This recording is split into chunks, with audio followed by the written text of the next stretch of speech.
Stargazing may summon sterile pictures of geeks slouched over telescopes tinkering with focusers and locators. However, the delight of a dull night sky is open regardless of whether the moon is the solitary item you perceive. Thinking about the sky is regularly best and most personally saw unwinding evenly with your unaided eyes. That straightforwardness and closeness is kept up while peering considerably more profound into the sky by utilizing optics. They are instinctive to utilize, modest to possess, simple to convey, and are utilized in a horde of ways other than stargazing. You presumably can get your hands on a couple at this moment.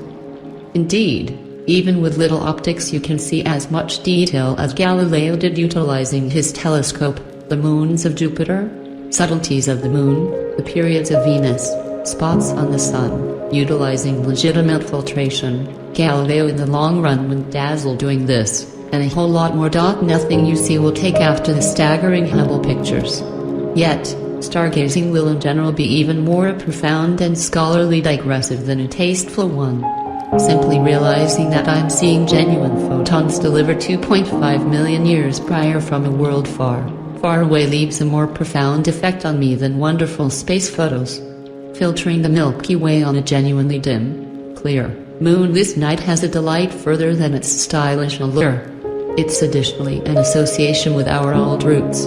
Regardless of the amount I gain from science, I accept quietly examining a dim sky summons emotions like those of humankind since forever ago. So whenever you're in a dull sky, or even your light-dirtied city, take out your dusty pair of optics, loosen up, and admire. See what sky away. Note: this is a boreal-driven arrangement.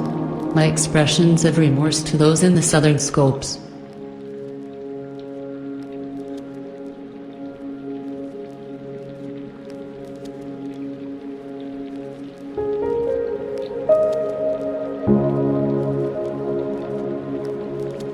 Satellites and meteors can and are seen by the unaided eye, yet in light-contaminated skies, many are excessively faint to see. Meteors, only the most brilliant of the practically steady stock of meteors are noticed. While filtering the sky with your optics, you are nearly ensured to see a little dash of light shooting through your field of vision.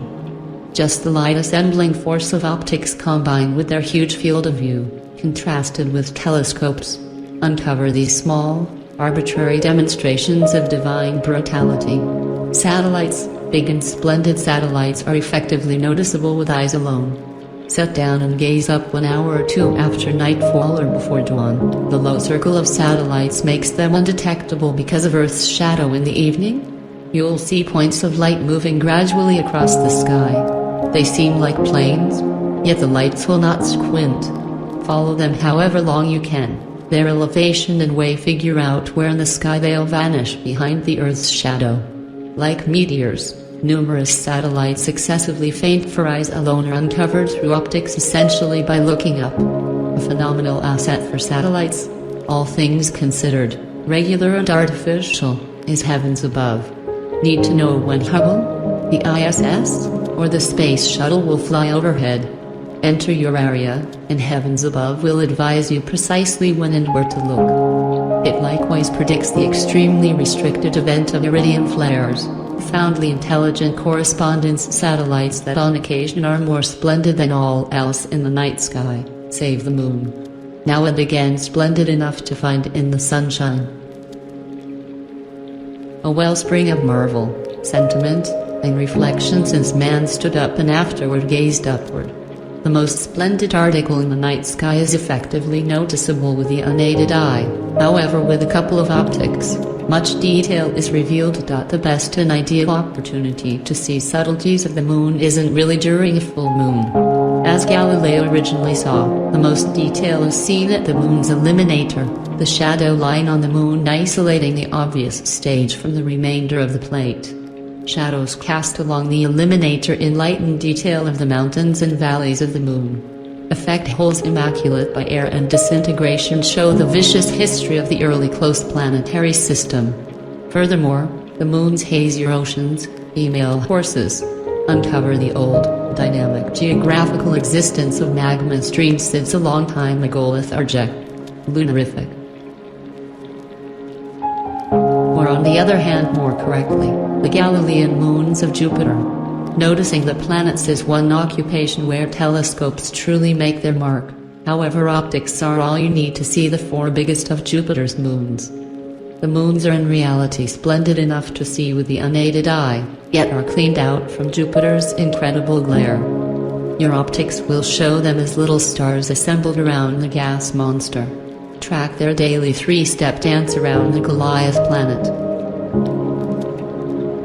Situated in the heavenly body Pleiades, the double cluster is really 2 diverse star bunches extremely near one another. The star bunch is a thick gathering of stars. The double cluster makes an incredible binocular objective since it's a nearly huge item in the night sky. It has a clear, precise size of an hour, 1 degree. A telescope's field of view is regularly too limited to even think about getting a charge out of the 2 groups simultaneously. Optics have fields of view as wide as 6 degrees or more, effectively extensive enough to fit the whole double cluster. Rakish size in the night sky, skyline to peak is 90 degrees, skyline to skyline, a whole noticeable sky arch, is 180 degrees. The Beehive, similar to the double cluster, is another open star group. Found 577 light a very long time from Earth, the Beehive is found in the star grouping Cancer. It was one of the principal objects Galileo concentrated with his telescope, and makes a fabulous binocular objective as a result of its obvious size in the night sky. Numerous nebulae are regions of interstellar gas gathering, through gravity, to shape new stars and star frameworks, heavenly nurseries. The Lagoon Nebula is viewed as perhaps the prettiest sight in the night sky. Discovered in the star grouping Sagittarius, yet just throughout the late spring in mid-northern scopes.